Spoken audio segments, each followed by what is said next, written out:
اشعار کچھ قصے پرانے زمانے کے بوڑھوں کے وہ یاد تھے، تو ذرا پھٹتی کتابوں میں لکھا ہے. تو یہ بچیاں بالکل مل گئی حضور صلی اللہ علیہ وسلم کے ساتھ، یہ حضرت سودا کے ساتھ. حضرت خولہ پھر آئی، آتی جاتی رہتی تھی، بھئی کیسا چل رہا ہے گھر کا نظام، کیا حال چال ہے؟ ہاں بہت اچھا ہے. اب کھانا کھا رہے تھے اور خود آ گئی. اب دیکھو خیر ہے، میرا جملہ یاد رکھنا، دین کے لیے قربانیاں دو گے تو اچانک کی خیریں اللہ دے گا اور اچانک کے شر سے اللہ بچائے گا. کھانا کھا رہے اتنے میں حضور صلی اللہ علیہ وسلم جو ہے ایک موڑ میں تھے کھاتے کھاتے، اور حضرت سودا بھی ہیں، بچیاں بھی ہیں. تو حضور نے کھاتے کھاتے کہا ارے خالہ تمہارا ہمارا وعدہ ہوا تھا تم نے پورا کیا نہیں. حضرت خالہ نے کہا کون سا وعدہ؟ نے کہا بھائی میں نے کہا تھا 2 بیویاں ڈھونڈو، ایک کنواری اور ایک سیبہ. تو سیبہ تو آ گئی، کنواری کہاں ہے؟ یہ حضور نے پوچھا. تو حضرت خالہ نے کہا اس کا بھی انتظام کر کے آئی ہوں. اب باتیں ہو رہی ہیں. حضرت خالہ نے جب یہ سنا تو حضرت خالہ نے حضرت سودا نے جب یہ سنا کہ یہ دوسری شادی کی بات ہو رہی ہے تو فوراً منہ پر ایک اثر ہوا کہ ارے یہ کیا بات چل رہی ہے. اتنے میں حضور نے پوچھا کہاں انتظام کیا ہے تم نے میرا؟ حضرت خالہ سے پوچھ رہے حضور صلی اللہ علیہ وسلم. حضرت سودا سن رہی ہے، بچیاں سن رہی ہیں. تو حضرت خالہ نے کہا آپ کے بھائی کی بیٹی، یہ جملہ کہا. آپ نے فرمایا میرا بھائی؟ کون میرا بھائی؟ یہ کہ ابو بکر کی بیٹی. ہاں ابو بکر کی بیٹی. ابو بکر کی 2 بیٹیاں ہیں، ایک عائشہ ہے ایک اسماء ہے. کون سی بیٹی؟ یہ کہ عائشہ. تو آپ نے فرمایا ارے واہ، عائشہ کے ساتھ میرا نکاح کیسے ہوگا؟ بھائی عائشہ کے ساتھ میرا نکاح کیسے ہوگا؟ یہ باتیں ہو رہی ہیں. اس کے تو منگنی ہو چکی ہے متن کے یہاں. متن ایک سخی آدمی تھا. متن حضور صلی اللہ علیہ وسلم کہتے تھے، بدر میں حضور نے اعلان کیا تھا آج اگر متن زندہ ہوتا تو اس کے سفارش پر سارے مشرکین مکہ کو میں معاف کر دیتا. یہ جملہ حضور نے بدر میں کہا تھا، کیونکہ طائف سے واپسی پر کسی نے ساتھ نہیں دیا تھا، وہ متن نے ساتھ دیا تھا اور کسی نے ساتھ نہیں دیا. کہ حضور طائف چلے گئے تو مکہ والوں نے بارڈر لگا دی، اب یہ آدمی مکہ میں نہیں آئے گا. طائف والوں نے نکال دیا تو طائف والوں نے بارڈر لگا دی کہ یہ آدمی طائف میں نہیں آئے گا. تو حضور بھی بیچ میں رہے. آپ سمجھ گئے نا، گھر مکہ سے نکلے تو مکہ والوں نے بارڈر لگا دی، بس اب یہ آدمی مکہ میں نہیں آئے گا، ہم سے الگ ہو گیا. اور وہاں سے طائف والوں نے نکالا تو حضور پہاڑوں میں رہتے تھے. اب کون پناہ دے؟ تو یہ متم نے پناہ دی. کہا میں، آپ میرے ساتھ چلو. یہ احسان حضور کو یاد تھا. تو حضور نے کہا کہ آج اگر متم زندہ ہوتا تو اس کے سفارش پر میں جو ہے پورے مکہ والوں کو، مشرکین مکہ کو معاف کر دیتا. یہ متم کے بیٹے کے ساتھ منگنی ہوئی تھی حضرت عائشہ کی، متم کے بیٹے کے ساتھ. تو حضور نے فرمایا اس کی تو منگنی ہو چکی ہے، کسی جگہ منگنی ہو گئی ہو تو اپنی بات نہیں رکھنی چاہیے. تو حضرت خولہ نے کہا کہ حضرت آپ دعا فرمائیے، میں ساری ترتیب کر کے آئی ہوں. تو آپ نے ایک جملہ کہا، ہاں یہ کام تو عورتوں کا ہی ہے، یہ کام تو عورتوں کا ہی ہے. اب حضرت خولہ باہر نکلی، ابو بکر کھڑے تھے. یہ خیریں، دین کے لیے قربانیاں دو گے، اچانک کی خیریں اللہ دے گا اور اچانک کے شر سے اللہ بچائے گا. یہ جملہ اتنا یاد رکھنا. یہ آج کا آپ کا سبق ہے، اس پر آپ جو جتنی تقریر کرو کر دو. ابو بکر کھڑے تھے تو حضرت خولہ کو سب جانتے تھے. ابو بکر رشتہ لے کر آئی ہوں عائشہ کا. ان کا عائشہ کی منگنی تو ہم کر چکے ہیں مطلب کہ فرمایا منگنی تو کی ہے لیکن تم چلو میرے ساتھ. حضرت خولہ خود لے کر گئی حضرت ابو بکر کو. چلو وہاں جا کر یہ متم بیٹھے ہوئے تھے، بھائی کیوں آئے تم دونوں؟ ارے خولہ تم کیسے آ گئی، ابو بکر کیسے آ گئے؟ تو خولہ نے کہا کہو. تو ابو بکر نے کہا بھی ہماری بیٹی کا منگنی رشتہ تمہارے گھر میں ہوا ہے تمہارے بیٹے کے ساتھ. تو میں اس لیے آیا ہوں کہ تاریخ طے کر لیں، دین طے کر لیں، تاریخ طے ہو جائے تو پھر وہ جو نکاح کا جو ویدھی وہ عمل، پھر میں آئے گا محلن ٹھہر بیگم اس کی بیوی کو بلایا، یہ ذرا نہ دھو والی تھی، غصہ بہت کرتی تھی، متن کی بیوی گئی، آئے ہیں دونوں، ابو بکر آئے، بھی کہو اس کے سامنے، لیکن میں تو اس کے پیچھے پیچھے چلتا ہوں، جو یہ کہتی ہے میں کرتا ہوں، متن شریف تھی لیکن اس کی بیوی سارا جو ہے وہ اس کی شرافت کو یہ گھیرے ہوئی تھی، میرے کہے بغیر کچھ کرنا مت، اتنے بھی انہوں نے بات رکھی تو اس کی بیوی نے کہا بھئی دیکھو ہم نے یہ سنا ہے کہ ابو بکر تم بھی بگڑ گئے ہو، اور ہم نے یہ سنا ہے کہ عائشہ بھی بگڑ گئی ہے، اور ہم نے یہ سنا ہے تمہاری بیٹی اسما بھی بگڑ گئی ہے، تو بگڑے ہوئے ہمارے گھر میں نہیں آ سکتے، یہ کہا اس کی بیوی نے۔ تو صدیق اکبر نے کہا کہ بھئی آپ ہاں یا نہ کہو، ایک اپنا معاملہ کلیئر ہو جاوے، بیچ کی بات نہیں۔ تو صدیق اکبر نے پوچھا متن سے کہ کیا رائے ہے تمہاری؟ تو متن نے کہا جو میری بیوی کی رائے وہ میری رائے۔ تو حضرت خولہ نے بیچ میں، بڑی عمر کی تھی حضرت خولہ، یہ فرمایا معاملہ کینسل، یہ کہا کینسل، تو اس نے کہا الحمدللہ، یہ آ کر حضور کے ساتھ جوڑ دیا۔ یہ ہے حضرت عائشہ کے نکاح۔ بعد میں جو ہوا تاریخ ہے وہ تو لمبی، ایک گھنٹے میں کتنا بیان کرنا، لیکن میرا کہنے کا مقصد یہ ہے دین کے لیے قربانی دو گے تو اللہ اچانک کی خیریں دے گا اور اچانک کے شر سے اللہ بچائے گا۔ اب دیکھو یہ جوڑے کیسے چلے، حضرت سودا کا حضور صلی اللہ علیہ وسلم کا کیسا چلا، حضرت عائشہ کا حضور صلی اللہ علیہ وسلم کا کیسا چلا، حضرت خدیجہ کا حضور صلی اللہ علیہ وسلم کا کیسا چلا جوڑا، اور کتنی خیریں وجود میں آئیں، کتنی۔ اس لیے دین کے لیے قربانیاں دینا سیکھو، دو گے انشاءاللہ بھائی۔ سب سے زیادہ قربانیاں ماؤں نے دی، کھانا نہیں، کپڑا نہیں۔ میرے والد صاحب رحمۃ اللہ علیہ مجھے فرماتے تھے بیٹا میرا ایک راز والا قصہ سناؤں، یہ مجھے کہتے تھے میرا ایک راز والا قصہ سناؤں، یہ کہا ابا بتاؤ، یہ کہا اصول شاشی کا میں مطالعہ کرتا تھا تو ہمارے وہاں کوئی کمرہ وغیرہ کی کوئی چیز کا لائٹ وغیرہ کا کوئی انتظام نہیں ہوتا تھا، تو میں جو یہ روڈ کی لائٹیں ہوتی ہیں، روڈ کی لائٹیں، اس کی روشنی میں جا کر میں جو ہے اپنے اصول شاشی کا مطالعہ کرتا تھا، اور جس دن 14ویں کا چاند ہو تو اس دن میں بہت خوشی مناتا تھا۔ 14ویں کا چاند ہے، اچھا آج 12 تاریخ ہو گئی کہ اب 14ویں کا چاند، خوشی کیوں؟ لوگ سمجھتے تھے پتہ نہیں خوشی کو منا رہا ہے، خوشی اس لیے کہ اس دن ذرا اچھا نظر آتا تھا مجھے، ایسا میں نے علم حاصل کیا ہے۔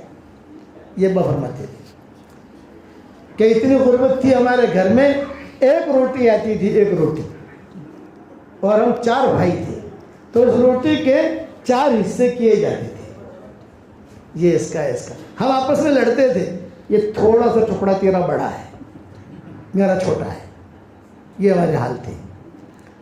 لیکن اللہ سے ایک ہی بات کہتے تھے کہ اللہ تیرے دین سے تو ہمیں محروم مت کرنا، تیرے قرآن سے محروم مت کرنا۔ آج اللہ تعالیٰ نے ان کی باتوں کو بھی دنیا میں پھیلایا، آج اللہ نے ان کی بیٹوں کی باتوں کو بھی دنیا میں پھیلایا، آج اللہ نے قرآن کی خدمت بھی لے لی، اللہ کا شکر ہے۔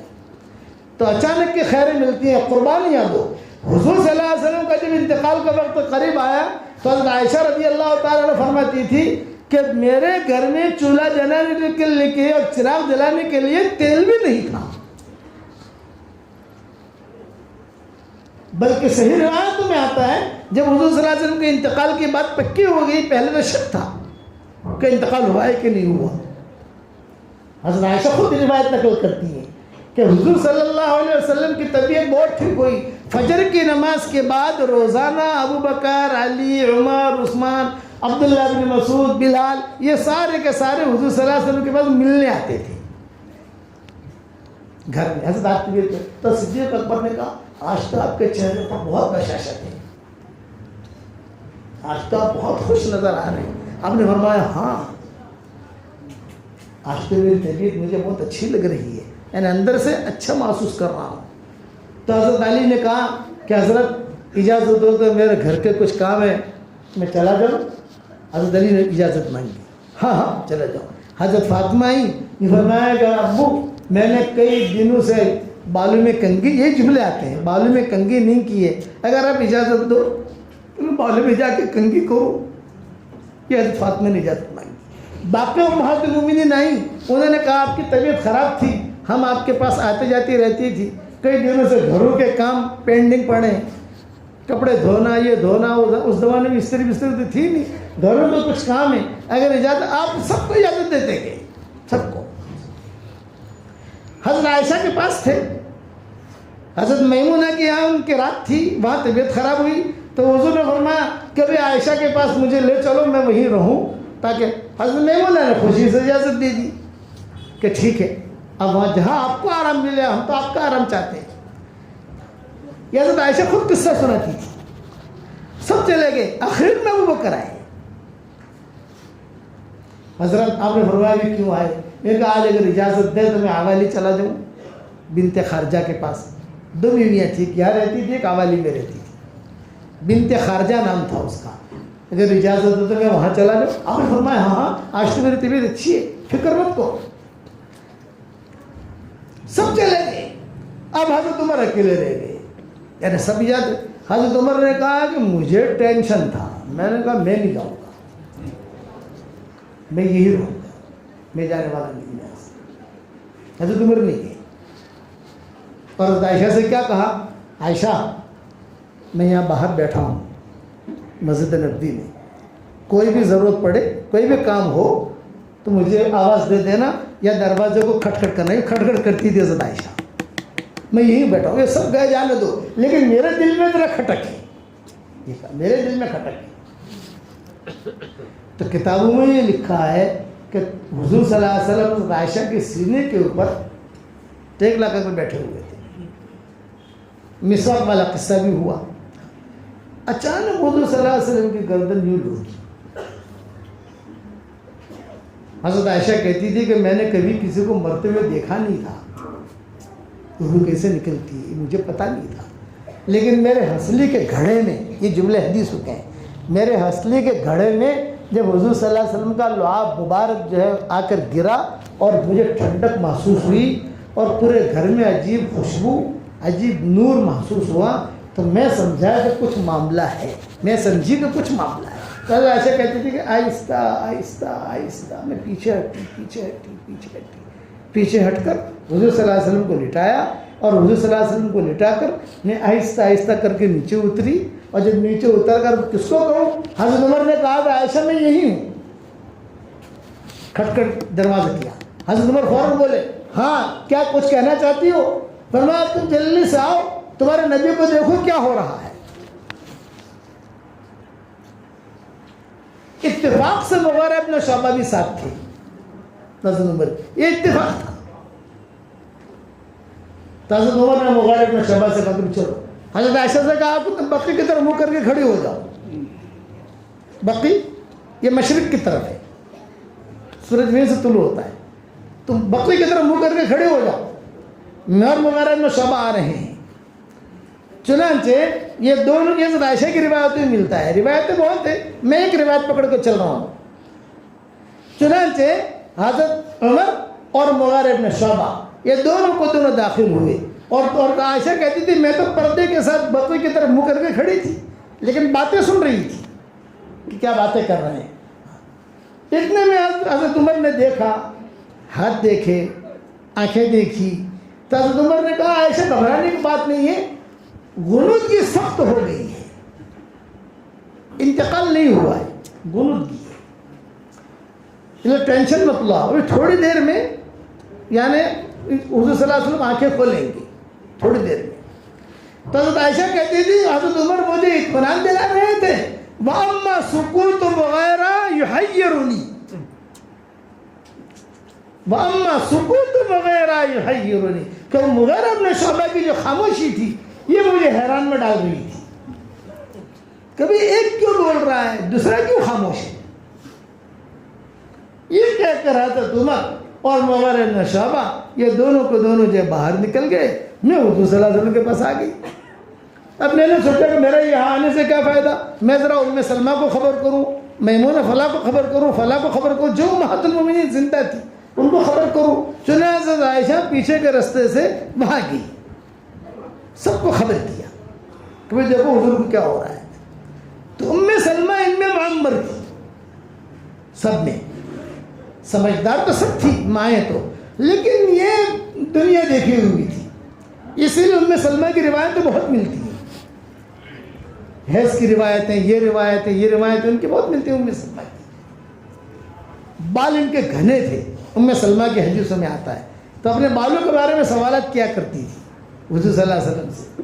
وہاں آتے ہی ام سلمہ نے آہستہ سے حضرت عائشہ سے کہا، سارے ماؤں سے کہا کہ دیکھو انا للہ و انا الیہ راجعون، حضور کا انتقال ہو چکا ہے، لیکن ابھی کہنے کی، اعلان کرنے کی ہمت نہیں ہوتی تھی۔ تو حضرت عائشہ کہتی تھی کہ میں دروازے پر کھڑی ہو گئی کہ عمر وغیرہ کیا باتیں کر رہے ہیں، مجمع آ گیا۔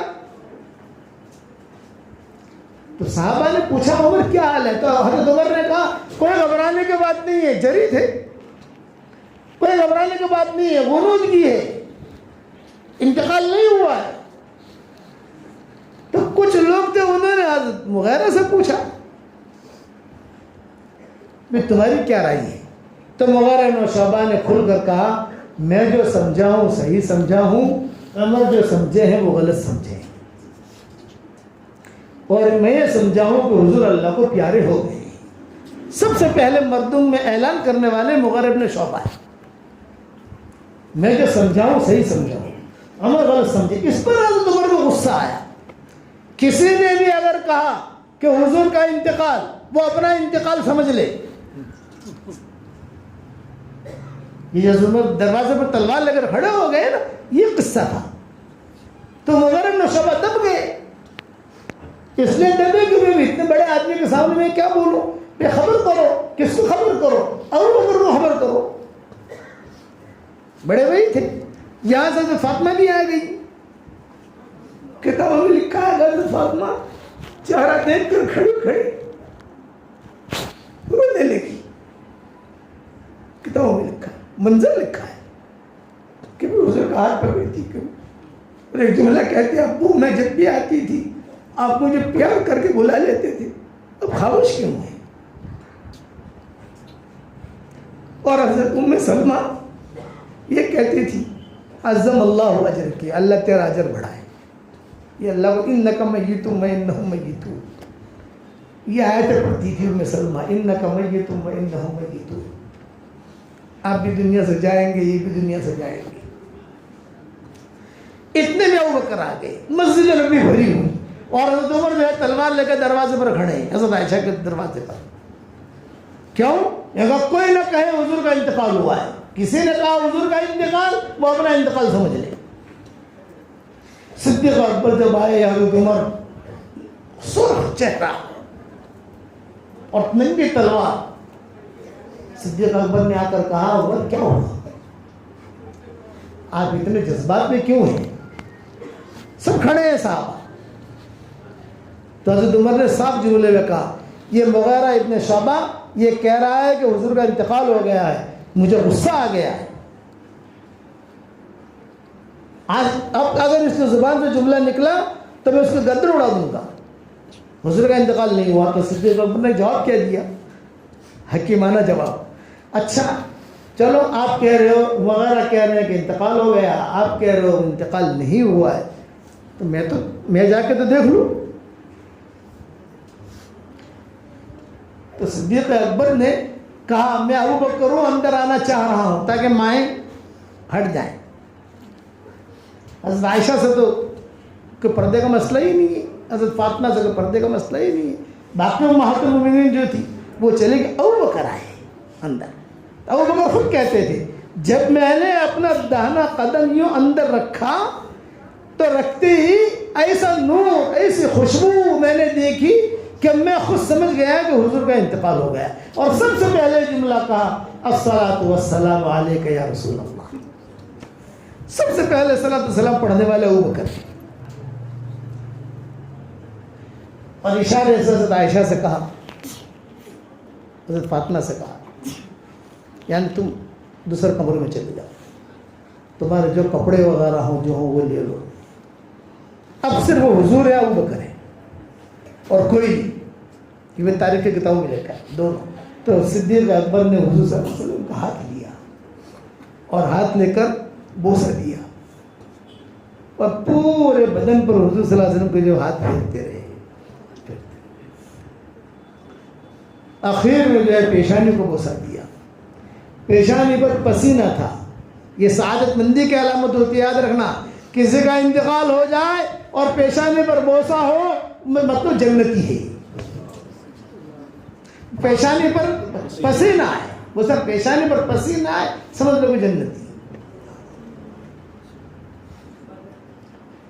پیشانی سب کو پسینہ صاف کیا، بوسہ دیا اور ایک جملہ کہا، طبت حیب و میتا، طبت حیب و میتا. دنیا میں رہنا بھی آپ کو مبارک، دنیا سے جانا بھی آپ کو مبارک. پھر ایک بات کہی، وہ سننے جیسی ہے. ایک بات کہی، حضرت یہ تو میں یقین کرتا ہوں کہ آپ دنیا سے چلے گئے ہیں، لیکن ایک درخواست ہے. حضور سے باتیں کر رہے ہیں، حضور کا تو انتقال ہو چکا ہے. ایک جملہ کہا، یہ یقین ہے مجھے کہ آپ دنیا سے تشریف لے. باہر سارا مجمع انتظار کر رہا ہے، یہاں عورتیں دیکھ رہی ہیں، امہات المومنین، مدینہ کی عورتیں بھی آ گئیں. اور حضرت صدیق اکبر نے ایک جملہ کہا کہ حضرت یہ تو یقین ہے کہ آپ دنیا سے رخصت ہو چکے ہیں، لیکن ایک درخواست ہے میری، صرف ایک درخواست، وہ یہ کہ آپ بڑے کے دربار میں پہنچ گئے ہیں. بڑے کے دربار میں پہنچ کر ہم غریبوں کو بھول مت جانا. یہ جملہ کہا. اب بڑے کے دربار میں پہنچ گئے ہیں، بڑا بڑے کے دربار میں آ گیا، لیکن ہم تو غریب لوگ، ہمیں بھول مت جانا. یہ جملہ کہا، اس پر جبریل آئے ہیں اور صدیق اکبر کا ہاتھ پکڑ کر یہ کہا کہ یہ تو اللہ کو پیارے ہو گئے ہیں، باہر والا معاملہ سنبھالو. پھر صدیق اکبر جو ہے وہ نکلے اور حضرت عمر سے کہا یہ تلوار جو ہے باہر پھینکو. اور پھر آئے، سارا مجمع کو جمع کیا. الصلاۃ جامعہ، الصلاۃ جامعہ، الصلاۃ جامعہ، یہ اعلان ہوا. اس زمانے میں اعلان ہوتا تھا، جمع ہوتا. پھر صدیق اکبر نے جو ہے سب لوگوں کو جمع کیا، قرآن شریف کی آیت پڑھی، وَمَا كَانَ مُحَمَّدٌ إِلَّا وَمَا مُحَمَّدٌ إِلَّا رَسُولٌ قَدْ خَلَتْ مِن قَبْلِهِ الرُّسُلُ أَفَإِن مَّاتَ أَوْ قُتِلَ انقلبتم عَلَىٰ أَعْقَابِكُمْ وَمَن يَنقَلِبْ عَلَىٰ عَقِبَيْهِ فَلَن يَضُرَّ اللَّهَ شَيْئًا وَسَيَجْزِي اللَّهُ الشَّاكِرِينَ. حضرت عمر کہتے تھے جب میں نے یہ آیت سنی تو مجھے پتا چلا کہ اوہو یہ آیت آج کے دن کے لیے اتری تھی. اب یہ بھی متفق ہو گئی. حالات پر حالات. میرا ایک جملہ یاد رکھنا، دین کے لیے قربانیاں دو گے، اچانک کی خیر اللہ دے گا اور اچانک کی شر سے اللہ بچائے گا. سارا مدینہ پریشان، کیا کریں. میں نے ایک مرتبہ کتابیں لکھنے کا، پڑھنے کا، میں نے گننا شروع کیا، 25 نامناسب حالات آئے ہیں حضور کے انتقال پر. جب پکا یقین ہو گیا کہ حضور کا انتقال ہو گیا تو حضرت عائشہ نے صدیق اکبر کو ملوایا. ابا ایک راز کی بات کرنا چاہتی ہوں، راز کی بات. صدیق اکبر نے کہا کہو. یوں کہا عمر وغیرہ کوئی نہیں، صرف آپ سے کرنا چاہتی ہوں اور کوئی نہیں. صدیق اکبر نے کونے میں لے جا کر بیٹا کہو کیا کہنا. تو روتی جاتی تھی حضرت عائشہ. حضور علی بستر پر ہی ہے. یوں کہا کچھ دنوں پہلے ہم نے حضور سے درخواست کی تھی کہ بھائی گھر میں کھانے کے لیے کچھ نہیں ہے تو کہیں سے آپ کو جو یا گیہوں اس کا انتظام کریں. تو حضور صلی اللہ علیہ وسلم نے فلاں یہودی کے یہاں سے انتظام کیا تھا اور اپنی زرہ وغیرہ رکھوائی تھی. یہ سن کر صدیق اکبر بہت ہو گئی. یہ اللہ کے نبی آج ہمارے گھر میں مال کی کتنی فراوانی ہے، کتنا کھانا ہے. صدیق صدیق اکبر نے ایک دو آدمیوں کو طے کیا بھائی جاؤ یہ چیز واپس کرو، اور واپس کر کے جو ہے یہودی کے پاس سے حضور لیتے تھے. تو کتنا مورخین نے مفسرین نے لکھا ہے بھائی یہودی کے پاس لینے کی ضرورت کیا تھی جب ساتھی تھے. تو اس کا جواب یہ لکھا ہے کہ حضور ان کے ساتھ اخلاق والا معاملہ کرنا چاہتے تھے تاکہ وہ اخلاق دیکھ کر مسلمان ہو جائیں. یہ حضرت عائشہ نے کہا کہ ابو ایک راز کی بات یہ ہے کہ وہاں سے لائے ہیں، جو وغیرہ تو ہے ہمارے گھر میں، لیکن مسئلہ یہ ہے کہ تو صدیق اکبر نے یہ انتظام کیا. حضرت فاطمہ رضی اللہ عنہ سب سے زیادہ فکر میں حضرت فاطمہ رہتی تھی، ہاں روتی رہتی تھی. جب تک حضور صلی اللہ علیہ وسلم کو دفن نہیں کیا گیا تب تک حضور حضرت فاطمہ جو ہے وہ غمگین بیٹھے تھے. حضرت علی آتے تھے کہتے تھے فاطمہ خاموش کیوں ہو؟ اب بولنے کے مزے چلے گئے، کچھ کیا کہیں. جب حضور صلی اللہ علیہ وسلم کو دفن، لمبی تفصیل ہے پھر کیا ہوا، حضور کے غسل کا کیا ہوا، حضور کے کفن کا کیا ہوا، حضور صلی اللہ علیہ وسلم کو کفن کیسے دیا، کہ سارے انشاءاللہ کبھی اللہ توفیق دے گا تو سنائیں گے. لیکن جب حضور صلی اللہ علیہ وسلم کا وصال ہو گیا اور سارا معاملہ حل ہو گیا، قبیلے یعنی عمارت کا مسئلہ بھی حل ہو گیا، صدیق اکبر امیر بھی بن گئے، سارے کے سارے مسئلے مسائل حل ہو کر قابو میں چیز آ گئی، تو حضرت فاطمہ جو ہے یہ دور سے کھڑے رہ کر حضور کی قبر کو دیکھتی رہتی تھی. بعض کتابوں میں لکھا ہے کہ رات رات بھر بیٹھی رہتی تھی مسجد نبوی میں خاموشی کے ساتھ. اور حضور نے کہا بھی تھا کہ بیٹا میں جا رہا ہوں، سب سے پہلے تیری اور میری ملاقات ہوگی، ٹینشن مت لینا. یہ حضور حضرت فاطمہ کو کہا بھی تھا. چنانچہ حضرت فاطمہ کا جب انتقال کے وقت قریب آیا تو یہ بھی لکھا ہے علماء نے بخار میں تھی، ٹی بی کی بیماری تھی، ٹی بی کی بیماری 23 سال 25 سال یہ ان کی عمر تھی، اس عمر میں انتقال ہو گیا ان کا. بعض علماء نے 28 سال لکھی ہے، بعض نے 25 سال لکھی ہے. کپڑے دھو رہی تھی بخار میں، ام سلمہ آئی، ارے فاطمہ اتنا بخار ہے کپڑے دھو رہی. یہ کہا امی جان اب میں جا رہی ہوں. میں علی حسن حسین ان کے لیے جو ہے کھانا تیار کر رہی ہوں، ان کے کپڑے دھو رہی ہوں. پھر حضرت علی کو بلایا اور حضرت علی کو بلا کر کہا کہ اب میں جا رہی ہوں اور میں نے آپ کی منگنی کر دی ہے، میرے دنیا سے جانے کے بعد فلاں لڑکی سے نکاح کر لینا، میں نے بات کر لی ہے، لیکن ایک درخواست کروں گی، ایک رات اس لڑکی کو دینا اور ایک رات حضور کے دونوں خونوں کو دینا، حسن حسن کو دینا. یہ حضرت فاطمہ نے کہا. پھر جب جانے انتقال کا وقت بالکل قریب آیا تو حضرت فاطمہ نے کہا فلاں کپڑا لاؤ، فلاں کپڑا لاؤ، فلاں کپڑا لاؤ.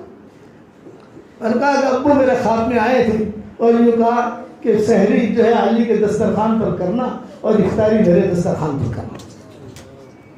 یہ حضرت فاطمہ کتابوں میں لکھا ہے کہ بہت ہی درد بھرے اشعار پڑھتی تھی حضرت فاطمہ قبر کو دیکھ کر. اذا اشتدت شوقی زرت قبرک باکیا، اذا اشتدت شوقی زرت قبرک باکیا، انوح اشکو ما اراک مجابیا. شکایت کرتی تھی حضور کے انتقال کے بعد، حضور کو شکایت کرتی تھی. کتنا بھول پنا ہے کہ کسی کا دنیا سے جانے کے بعد شکایت کیا، لیکن یہ شکایت کرتی تھی دور سے کھڑی کھڑی. یہ اب صحابہ بھی دیکھتے تھے، پردے میں یہ روتی جاتی تھی اور یہ اشعار پڑھتی جاتی تھی. اذا اشتدت شوقی زرت قبرک باکیا، انوح اشکو ما اراک مجابیا. پیارے ابو جی جب آپ کی زیارت کا شوق ہوتا ہے مجھے تو میں دور سے کھڑے کھڑے روتے ہوئے قبر کو دیکھتی ہوں، لیکن مجھے ایک شکایت ہے آپ سے. پہلے میں آتی تھی تو کھڑے ہو کر آپ کہتے تھے ارے فاطمہ آ جا آ جا آ جا، فاطمہ آ گئی فاطمہ آ گئی فاطمہ آ گئی، بٹھاتے تھے. اب میں کھڑے کھڑے رو رہی ہوں، قبر دیکھ رہی ہوں، آپ کو جواب ہی نہیں دیتے. یہ اشعار کا مطلب یہ ہے اذا اشتدت شوقی زرت قبرک باکیا انوح اشکو ما راک مجابیا یا ساکن البطحاء علمتنی بکا یا ساکن البطحاء علمتنی البکا. اور بطحاء کے رہنے والے، رونا بھی آپ نے سکھایا ہے، ہنسنا بھی آپ نے سکھایا ہے. اب میں اکیلی رہ گئی. حالانکہ بچیاں، کچھ بچوں کا انتقال ہو چکا تھا، کچھ جو بھی ان کی بچوں کا، لیکن حضور صلی اللہ علیہ وسلم کو حضرت فاطمہ سے بہت انسیت تھی.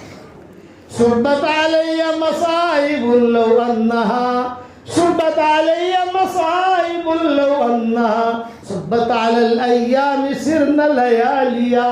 ابو جی آپ کی دنیا سے جانے کے بعد مجھ پر ایسے مصیبتوں کے پہاڑ پڑے ہیں کہ مصیبتوں کے پہاڑ اگر دن پر ڈال دیے جائیں تو دن بھی رات ہو جائے،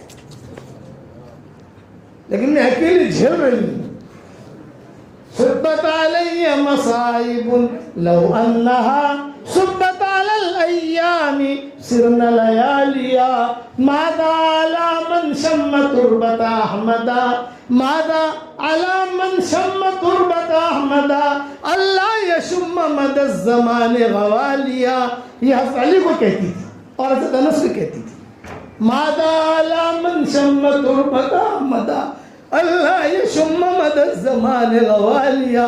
اے علی، اے انس، تم نے حضور صلی اللہ علیہ وسلم کی قبر کو مٹی دی ہے، تمہارے ہاتھوں میں حضور کی قبر کی خوشبو آ رہی ہے مٹی کی. اب تمہیں مہنگے مہنگے عطر لگانے کی ضرورت نہیں ہے. کتابوں میں یہ بھی لکھا ہے کہ جب حضور کا انتقال ہو گیا، معاملہ ٹھیک ہونے لگے، تو حضرت فاطمہ حضرت علی کا ہاتھ لیتی اور سنتے رہتی تھی، ابا کی خوشبو آ رہی ہے، ابا کی خوشبو آ رہی ہے. اخیر تک ان کے ہاتھوں سے خوشبو آتی تھی.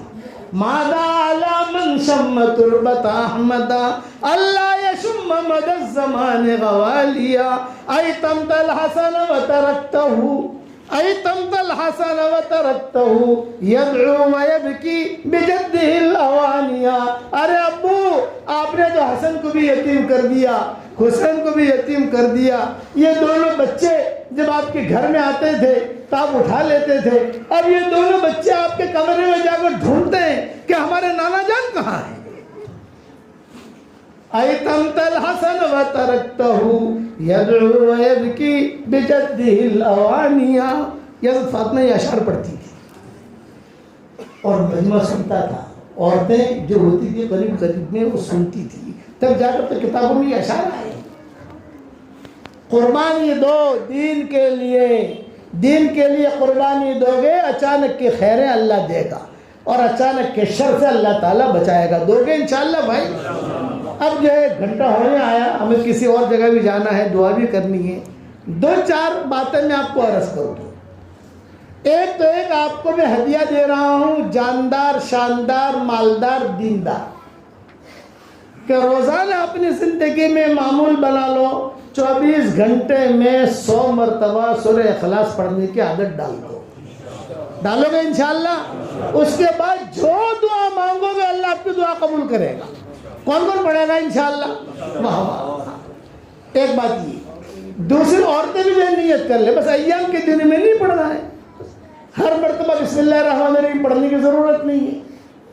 بسم اللہ الرحمن الرحیم پڑھو تو ٹھیک ہے، نہ پڑھو تو ٹھیک ہے. کھانا جب شروع کرتے ہیں تو ایک مرتبہ بسم اللہ الرحمن الرحیم پڑھتے ہیں. ہر لقمے پر بسم اللہ الرحمن الرحیم نہیں پڑھتے. ہر لقمے پر بسم اللہ الرحمن الرحیم اگر پڑھیں گے تو کھائیں گے کیا؟ ایک ہدیہ ہے 100 مرتبہ سورہ اخلاص، ٹھیک ہے؟ 24 گھنٹے میں پورا کرو. آسان طریقہ یہ ہے، ہر فرض نماز کے بعد، سنتوں کے بعد، نفلوں کے بعد 20 مرتبہ پڑھ لو تو 5 نمازیں ہوتی ہے، 100 مرتبہ ہو گیا.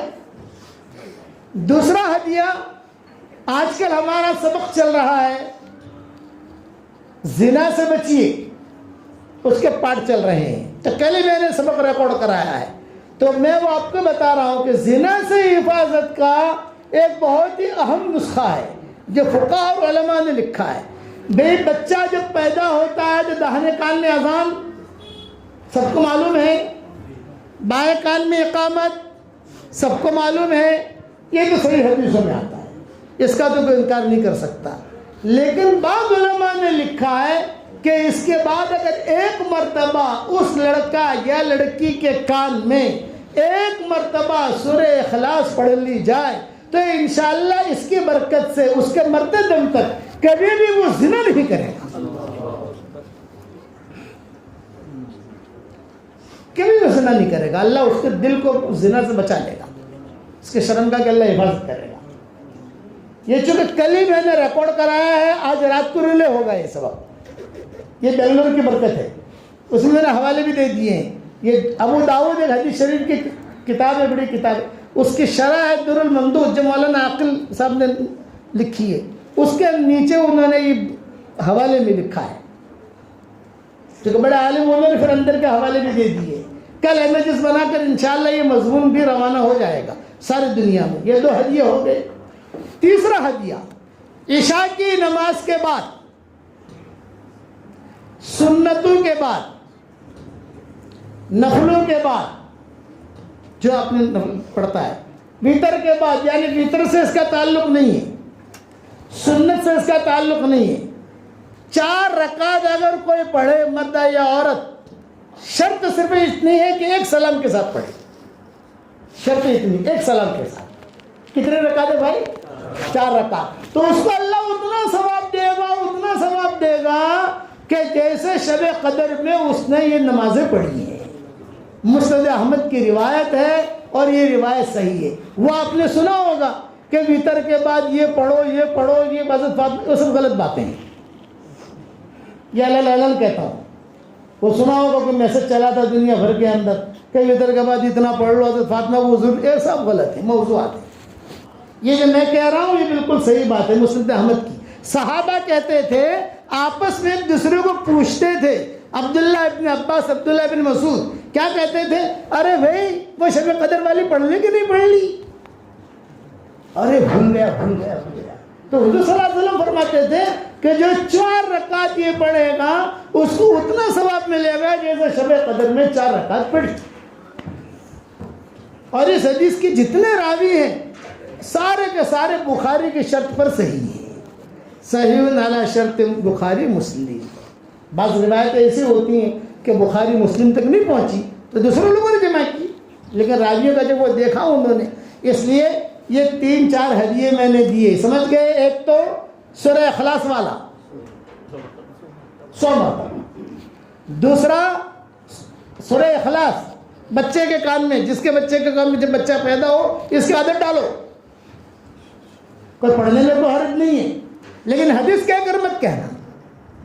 اس لیے میں نے کہا تجارب الصالحین، کیونکہ یہ بچے کی اذان کا جہاں موقع آئے گا کہ بچہ پیدا ہو تو اذان دو، اقامت کو، اسی کے نیچے یہ شرح کے اندر یہ جملے لکھے ہیں مورخین فقہاء نے مفسرین. اور تیسرا ہے 4 رکعت. اس کا وتر سے تعلق نہیں، اس کا تہجد سے تعلق نہیں، اس کا سنتوں سے تعلق نہیں. عشاء کی نماز کے بعد 4 رکعت شرط ایک ہے. کیا شرط ہے بھائی؟ ایک سلام کے ساتھ پڑھنی ہے بس. تو حضور صلی اللہ علیہ وسلم فرماتے تھے کہ یہ شب قدر میں پڑھی اتنا ثواب ملے گا. اور صحابہ کا معمول تھا کہ مسجد نبوی میں ایک دوسرے کو یاد دلاتے تھے. عبداللہ بن مسعود، عبداللہ بن عباس وغیرہ، عبداللہ بن عمر، بھائی وہ 4 رکعت پڑھ لی تم نے؟ ارے بھول گیا، پڑھ لیتا ہوں. کرو گے انشاءاللہ؟ اچھا، چوتھی بات، جو مجھے اپنی دعاؤں میں یاد رکھتا ہے میں اس کے لیے روزانہ دعا کرتا ہوں. تو مجھے اپنی دعا میں یاد رکھو گے انشاءاللہ. 5ویں بات، گھروں میں تعلیم کرو. بچوں کو پڑھانے کا فکر کرو. قرآن شریف سے دوستی رکھو. اور جہاں جہاں ہماری شاخیں چل رہی ہیں یا اس مدرسے کی، وہاں پر جو بھی شرائط، جو بھی اصول ہوں ہمارے حضرات کے، جو ہم تو مسافر ہیں، یہاں آئے، یہاں آ کر چلے جائیں گے. اب پتہ نہیں کب آنا ہوتا ہے. یہاں سفر ہم زیادہ کر نہیں رہے ہیں آج کل، لیکن یہ تو محبت کی وجہ سے آ گئے. اس لیے دین کا فکر کرو، دین میں چالاکی مت کرو، اللہ کے ساتھ معاملہ کلیئر رکھو. اور ایک جملہ یاد رکھنا، جو تم سوچتے ہو یا جو تم سوچتی ہو، جو تمہارے دل میں خیال آتا ہے اور یا جو وسوسہ آتا ہے، وہ اللہ کے ہاں ریکارڈ ہو رہا ہے. سب اللہ کو بتایا کیا سوچ رہی ہے کیا سوچ رہا ہے. صحیح سوچو. اللہ تعالیٰ اور دعوت کا کام چل رہا ہے ہمارا. دعوت کے کام میں لوگوں مشورے کے ساتھ لوگوں. سلطان شاہ میں پروگرام ہوتا ہے. دوسرے ہمارے مراکز کھل گئے ہیں یہاں, نام تو مجھے یاد نہیں. وہاں جاؤ جو بھی تنظیم میں ہو, دعوت کے کام سے منسلک رہو. سب دعوت کے کام میں لگو گے انشاءاللہ. سب چلہ میں دو گے انشاءاللہ. ہاں مستورات بھی جانے وہ تو والمؤمنون والمؤمنات بعضهم اولیاء بعض یأمرون بالمعروف وینہون عن المنکر. یہ سب کے لیے کرو گے بھائی. جی بچے کا قدمہ قرآن آؤ جلدی آ جاؤ, دیر ہو رہی. پڑھ لو پڑھو. اوپر بیٹھ جاؤ, اوپر بیٹھ. یہاں آ جاؤ بیٹا.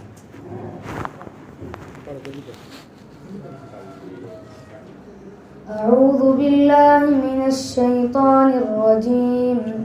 بسم الله الرحمن الرحيم. وإن عاقبتم فعاقبوا بمثل ما عوقبتم به ولئن صبرتم لهو خير للصابرين. واصبر وما صبرك إلا بالله ولا تحزن عليهم ولا تك في ضيق مما يمكرون. إن الله مع الذين اتقوا والذين هم محسنون. صدق الله العظيم. جی ایک سلام کے ساتھ وہ جو نماز پڑھنے کی بتائی گئی کچھ الجھن سی ہے عام لوگوں. کیا بولو. کیا وہ آخری میں جو 4 رکعت پڑھ کر کے سلام پھیری جاتی ہے ایسا ہے یا ایک سلام کون سا سلام کے ساتھ کیا ہو گیا سر بتاؤ, میں سمجھا نہیں کیا کہنا. طریقہ پوچھ رہے. ایک سلام کا مطلب یہ 4 رکعت پڑھنی ہے اور اس میں 2 رکعت کر کے نہیں پڑھنی, ایک ساتھ پڑھنی ہے. نیت تو جو کرو گے اللہ جانتا ہے, فکر مت کرو. حضور کی بتائی ہوئی بتاؤ, حضور نے جو بتائی ہوئی تو بھی ہو جائے گی.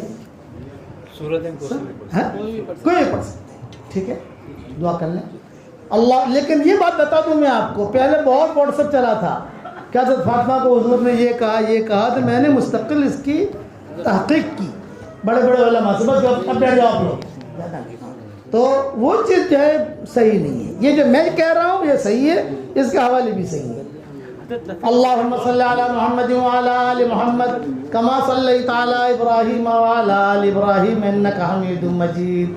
اللہم لک الحمد کلو ولک المن کلو ولک الشکر کلو ولک الخلق کلو ولک الفضل کلو وإلیک یرجع الامر کلو وإلیک یصعد الکلم الطیب کلو. اللہم لک الحمد بالاسلام لك الحمد بالإيمان لك الحمد بالقرآن لك الحمد حتى ترضى لك الحمد إذا رضيت لك الحمد بعد الرضا. اللهم آت نفوسنا تقواها وزكها أنت خير من زكاها أنت وليها ومولاها. اللهم الطف بنا في تيسير كل عسير فإن تيسير كل عسير عليك يسير. ونسألك اليسر والمعافاة الدائمة في الدين والدنيا والآخرة. يا حنان يا منان يا حنان يا منان أدخلنا الجنة من بابك باب الريان. اللهم إنا نسألك الفوز في يوم القضاء ونزل الشهداء وعيش السعداء والنصر على الأعداء ومرافقة الأنبياء يا ذا المن والعطاء يا سميع الدعاء يا رافع السماء. اللهم إنا نسألك من كل خير خزائنه بيدك ونعوذ بك من كل شر خزائنه بيدك. اللهم إنا نعوذ بك من زوال نعمتك وتحول عافيتك وفجاءة نقمتك ومن جميع سخطك.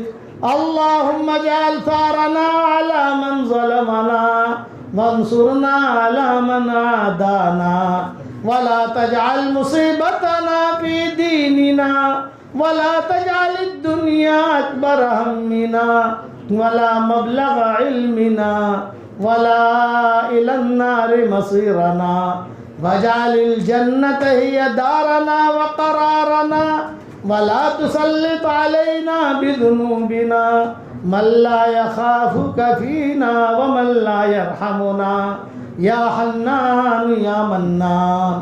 اے اللہ ہمارے گناہوں کو معاف فرما، اے اللہ ہماری خطاؤں سے درگزر فرما، اے اللہ ہم اقراری مجرم ہیں، ہمیں ہمارے جرموں پر اقرار ہے، ہم جیسا گنہگار نہ تیری زمینوں نے دیکھا، نہ تیرے آسمانوں نے دیکھا، نہ ہل اور حرب نے دیکھا، نہ تیرے فرشتوں نے دیکھا، اور ہم نے تجھ جیسا کریم آقا بھی نہیں دیکھا ہے۔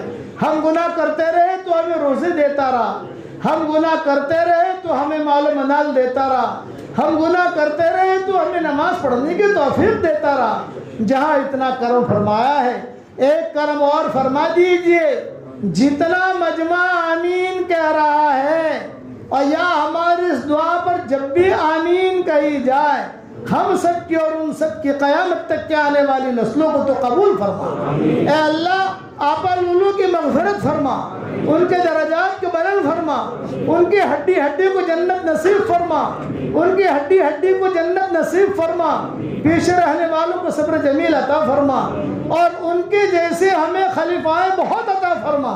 وہ تو ایک تھی، اے اللہ ان کے خاندان میں، ہمارے خاندانوں میں ایسے صالحات، قانتات، عابدات، تائبات پیدا فرما۔ اے اللہ جس کرم سے آپ نے ہمیں یہاں جمع کیا ہے، اسی تیرے کرم سے جنت الفردوس میں، تیرے نبی کے پڑوس میں، قیامت تک کے آنے والی ہماری نسلوں کے ساتھ تو ہم سب کو جمع فرما دے۔ اے اللہ اچانک کا خیر ہمیں نصیب فرما، اچانک کے شر سے تو ہماری حفاظت فرما۔ بنگلور میں آنے کو تو قبول فرما، پورے بنگلور والوں کو قبول فرما۔ اے اللہ ان کے بچے بچیوں کو قبول فرما، ان کے چھوٹے بڑوں کو قبول فرما۔ اے اللہ ایک ایک ذرے ذرے کو قبول فرما، پورے کرناٹک کو قبول فرما، پورے صوبہ کرناٹک کو قبول فرما، اور اے اللہ پورے کے پورے ہندوستان کو قبول فرما، اور اقوام عالم کی ہدایت کے فیصلے فرما۔ اے اللہ میری تشکیل پر جو روزانہ 100 مرتبہ سورہ اخلاص پڑھے، اے اللہ اس کی ساری دعاؤں کو قبول فرما، اور اے اللہ میری تشکیل پر جو روزانہ سورہ اخلاص پڑھے، اے اللہ اس کی ساری پریشانیوں کو دور فرما، اس کی ساری حاجتوں کا تو غیب سے تکفل فرما۔ اے اللہ موت کا آنا یقینی ہے، تجھے منہ دکھانا یقینی ہے۔ اے اللہ ایک دن آئے گا ہم دنیا سے رخصت ہو جائیں گے۔ اے اللہ آج دوسروں کی موت کی خبریں سنتے ہیں، ایک دن لوگ ہماری موت کی خبر سنیں گے۔ کوئی پانی گرم کر رہا ہوگا، کوئی نہلا رہا ہوگا، کوئی کفن تیار کر رہا ہوگا، کوئی مشک اور عنبر لگا رہا ہوگا، کچھ لوگوں کے کندھوں پر سوار کیا جائے گا۔ یہ سفر ہوائی جہاز کا نہیں ہوگا، ریل کا اور کار کا نہیں ہوگا۔ محبت کے دعویٰ کرنے والے کچھ مٹھیاں ہدیے میں پیش کریں گے، وہ اور ایک جملہ کہہ کر واپس لوٹیں گے۔ قبر تک آپ کا اکرام کر لیا، آگے آپ کے اعمال جانے۔ اے اللہ تو اس وقت میں ہمارا معین اور مددگار بن جا، ہمارا معین اور مددگار بن جا، ہمارا معین اور مددگار بن جا۔ اے اللہ دنیا چھوڑ کر ہم جب تیری طرف آ رہے ہو تو ہماری زبان پر کلمہ جاری ہو، اور ہم تجھے اپنی جان سونپ رہے ہو تو اس کی غیب سے صورت شکلیں پیدا فرما۔ اے اللہ جس نے بھی مجھ سے دعاؤں کے لیے کہا ہو، دعاؤں کے لیے خطوط میں لکھا ہو، جن کا ہم پر کسی قسم کا حق اور یا احسان ہو، یا جو مجھے اپنی دعاؤں میں یاد کرتے رہتے ہوں، یا مائیں بہنیں بیٹیاں مجھے یاد کرتی رہتی ہوں، میری ساری دعاؤں میں ان کا پورا حصہ نصیب فرما۔ اے اللہ ہمارے ماں باپ کی مغفرت فرما۔ یہ مجمع جو آمین کہہ رہا ہے، کسی کے ماں کا انتقال ہو چکا ہے، کسی کے باپ کا انتقال ہو چکا ہے، کسی کے ماں اور باپ دونوں کا انتقال ہو چکا ہے۔ اے اللہ ان کی قبروں کو تو نور سے منور فرما، ان کے درجات کو بلند فرما، کروٹو انہیں آرام نصیب فرما، ان کی ہڈی ہڈی کو جنت نصیب فرما، ان کی ہڈی ہڈی کو جنت نصیب فرما، ان کے اے اللہ ماں باپ ہمارا بہت خیال کرتے تھے. ہم بیمار ہوتے تھے تو رات رات بھر ماں نہیں سوتی تھی, رات رات بھر باپ نہیں سوتا تھا. کہتا ہے بچے کا بھی بخار کم ہوا کہ نہیں ہوا. اے اللہ اب یہ باپ قبر پہ چلا گیا, تو ان کی قبروں کو نور سے منور فرما دے. اے اللہ ایک دن آپ کو ہم چہرہ دکھائیں گے, جب ہم تجھے اپنا چہرہ دکھائیں تو ہم سے خوش ہو, ہم تجھ سے خوش ہو.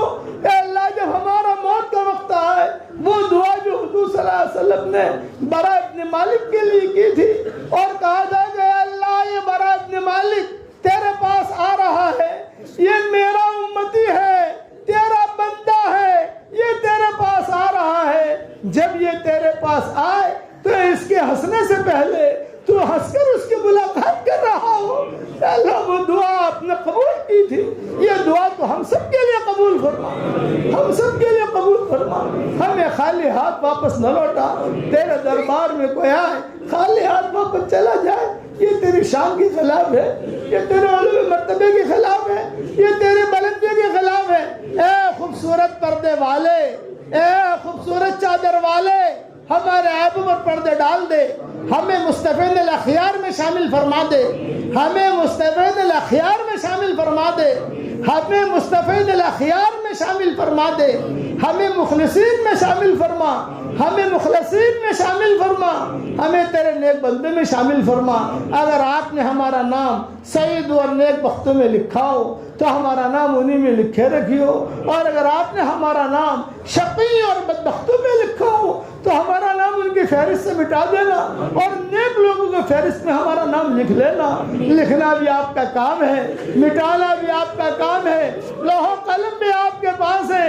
اے اللہ اس مبارک مجلس میں سعادہ میں تو ہم سب کا نام لکھ لے. اے اللہ جہنم کے پیٹھوں کے اوپر سے ہمارا ناموں کو مٹا دے, اور جنت الفردوس کے دروازوں پر ہمارے ناموں کو لکھ لے.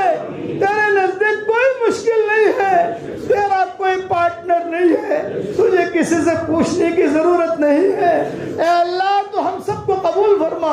اس مجلس میں سفید بال والے بوڑھے بھی ہیں, نوجوان عبادت گزار بھی ہیں, معصوم بچے بچیاں بھی ہیں. اگر یہی مجمع بنگلور کے کسی کریم اور شریف کے دروازے پر چلا جائے, 1 روپے کی بھیک مانگے, اے اللہ اس کے لیے روپیہ دینا جتنا آسان ہے اس سے زیادہ تیرے لیے ہدایت کا دینا آسان ہے.